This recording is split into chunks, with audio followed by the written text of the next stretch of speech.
Tonight, it's win or go home in the East. The Miami Heat and the Charlotte Hornets collide. One survives, one season ends. LaMelo, Bam, stars with everything on the line.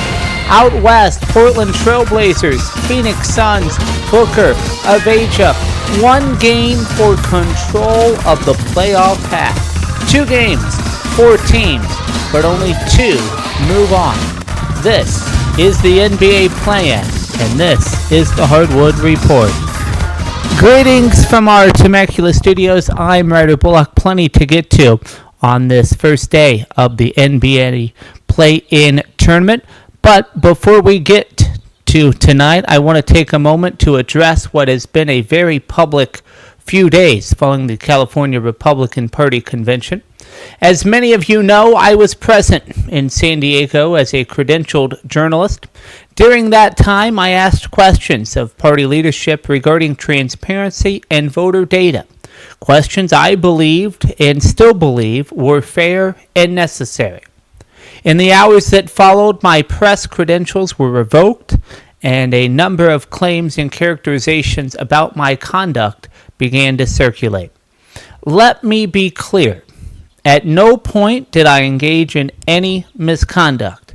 My role at that convention was the same as it is here tonight, to report, to ask questions, and to seek the truth. Journalism often requires being in rooms with people across the political spectrum, asking difficult questions, and sometimes making those in power uncomfortable. That is not a violation of the role. It is the responsibility of it. I stand by the questions I asked, and I stand by the principles of a free and independent press. Principles that matter, regardless of party, position, or setting. And with that, we turn our attention to basketball. Tonight it's about survival. 2 conferences, 2 games, and 4 teams fighting to keep their season alive. In the Eastern Conference, the Miami Heat travel to Charlotte to face the Hornets in a matchup between the 10th and 9th seeds. The winner advances for a chance at the 8th and final playoff spot, while the loser sees their season come to an end. Charlotte enters as a slight favorite, and they've built their identity on effort and second chances. This is one of the league's best offensive rebounding teams, creating extra possessions and controlling tempo, especially at home. Over their last 10 games, they've played efficient, balanced basketball, and they'll look to feed off their crowd tonight. Miami, on the other hand, has been one of the more unpredictable teams in the league, but there is no denying their scoring punch. Over their last 10, they're averaging nearly 126 points per game while shooting at a high level. The question for the Heat is consistency. Can they sustain that offensive rhythm in a one-game, high-pressure environment? For Charlotte, LaMelo Ball continues to be the heartbeat of the team, pushing the pace and creating opportunities, while Knappel has emerged as a reliable scoring option. For Miami, Bam Adebayo anchors both ends of the floor with his steady production, and Andrew Wiggins has provided a boost from beyond the arc in recent games. This game may come down to style. Charlotte wants control, physicality, and second chance points. Miami wants pace, spacing, and shot making in a one-game playoff. Whichever team imposes its identity first could very well move on. Later tonight in Phoenix, the stakes rise even higher as the Suns host the Portland Trailblazers with the 7th seed in the Western Conference on the line. The winner secures a playoff spot outright, while the loser gets one more chance, but with far less margin for error. Phoenix has been steady this season, but they enter tonight dealing with a long list of injuries, including questions surrounding Devin Booker's availability. When healthy, Booker is the engine that drives this team, especially in late-game situations, and his status could shape everything we see tonight. Portland arrives with momentum, having won 7 of their last 10 games, playing confident, aggressive basketball basketball on both ends. They've been particularly effective in games decided by double digits, showing an ability to separate when they find rhythm. Denny Avaja has been exceptional during this stretch, carrying the scoring load, while Donovan Clingan has controlled the paint with rebounding and rim protection.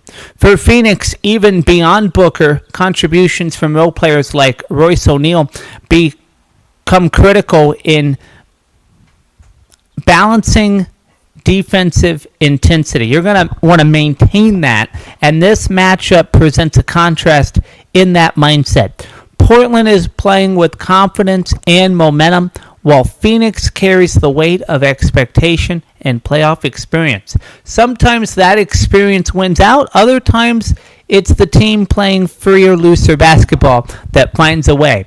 So as we look at both games tonight, the themes are clear. In the East, it's about whether Miami's offense can overpower Charlotte's physicality. In the West, it's about whether Phoenix can steady itself against a surging Portland team. The play-in tournament was built for nights like this, where urgency meets opportunity and every possession carries weight. For the Hornets, Heat, Suns, and Trailblazers, there is no tomorrow without a win tonight. By the end of the evening, two teams will move one step closer to the playoffs, and two teams will see their season come to an end. More on these games in a moment, but first here is what's trending in the NBA.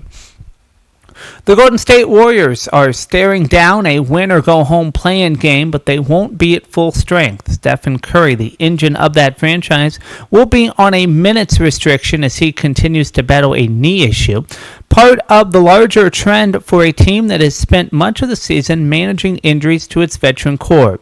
Steve Kerr didn't hold back, once again calling for a shorter NBA season, arguing the wear and tear is simply too much.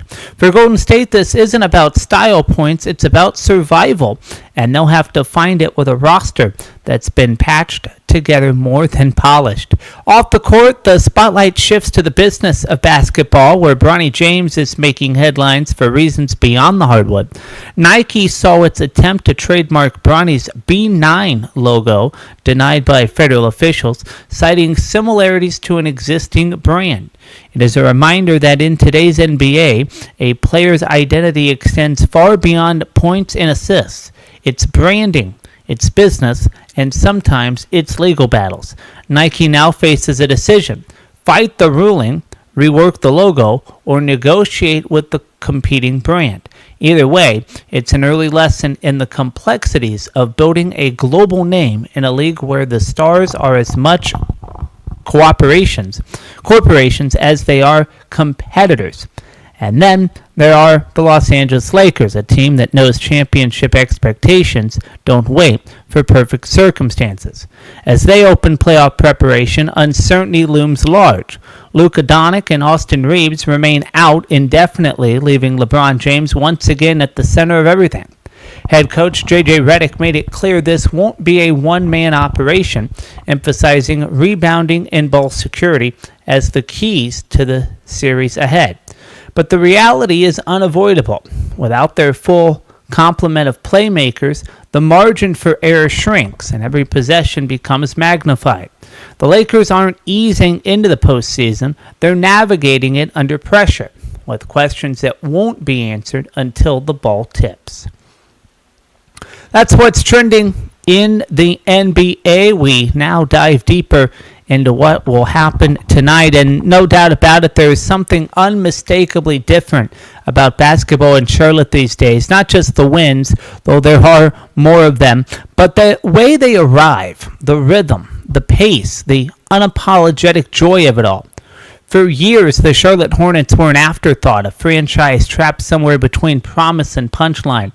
Now they may just be the most compelling show in this postseason. And that is not by accident. It begins, as most things do in today's NBA, with a conductor. And his name is LaMelo Ball. He is no longer just a highlight waiting to happen, no longer merely the purveyor of no-look passes and no one-legged threes. He has evolved into something more sustainable, more dangerous, a leader who understands that the beauty of the game lies not in the flash, but in the flow. This season, his fingerprints are everywhere, not just in the box score, but in the identity of a team that plays with pace, purpose, and almost defiant belief in itself.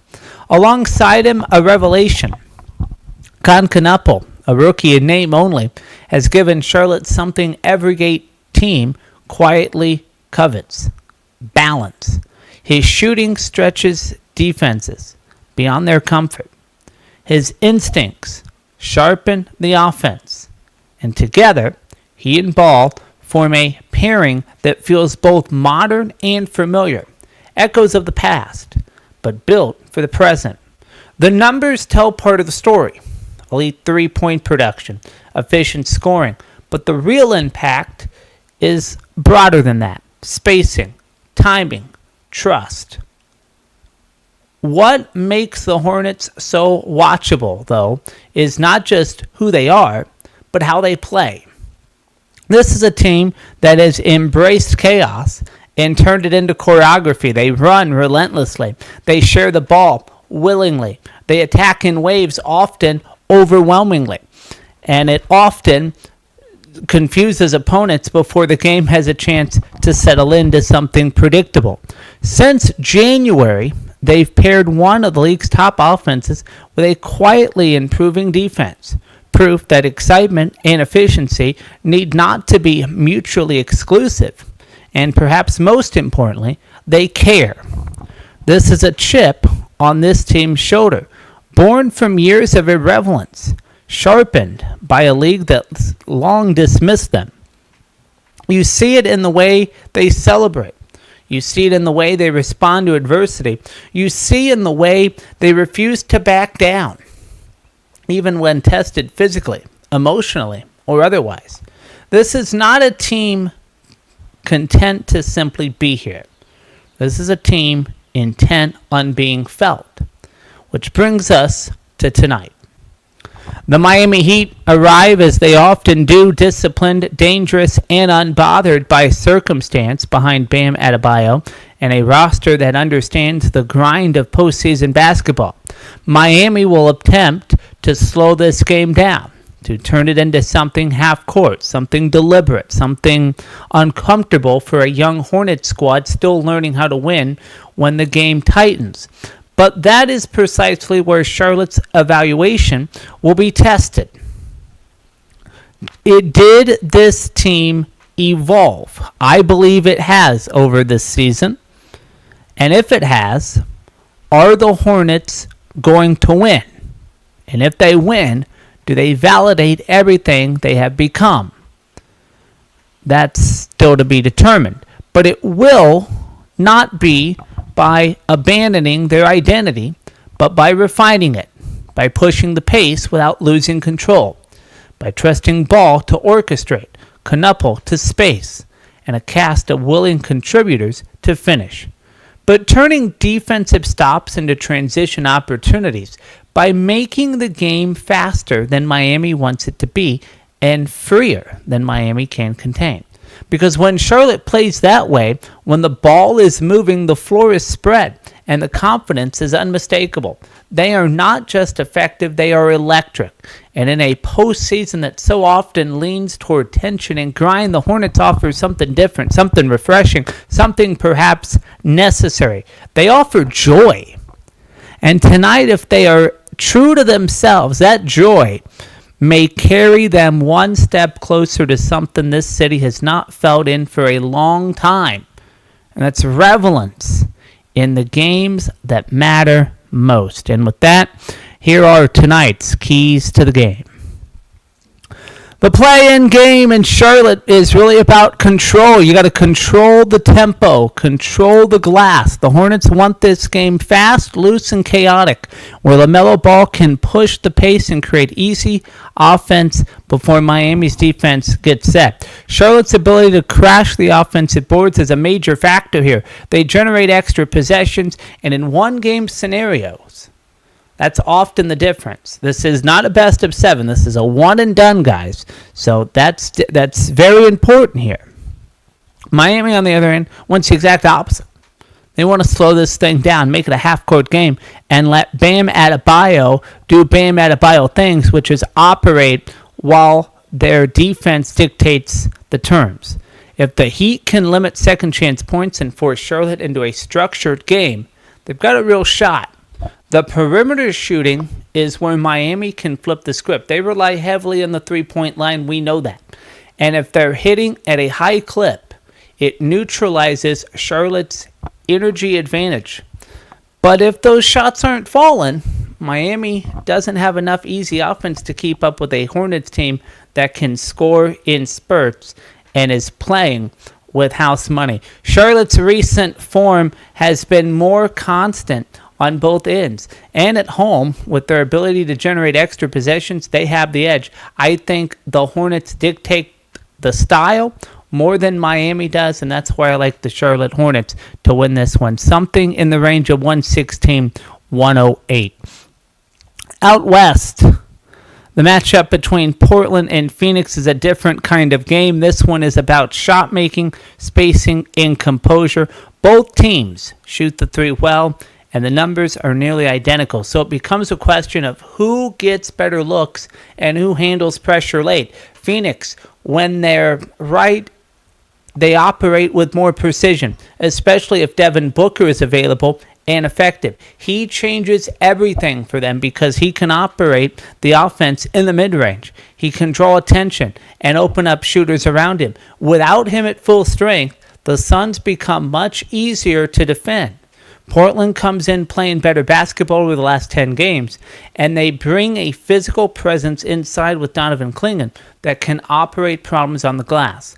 They're also more comfortable turning this into a high-volume game, more shots, more pressure, more chaos. But Phoenix at home, with more experienced shot creators, should be able to control the key stretches if they execute. This feels like a game that stays close into the fourth quarter, but I trust the Suns' ability to make tougher shots late. I'll take Phoenix to win it 111-105, holding off a Portland team that's dangerous, but still a step behind in this kind of setting. So, again, Hornets beat the Heat. Phoenix beats Portland. That will do it for this episode of the Hardwood Report. Catch us for the Hardwood Report at the half. And we will, of course, have analysis throughout both games and tonight when both games are over. Tip-off coming up at 1:30 on Amazon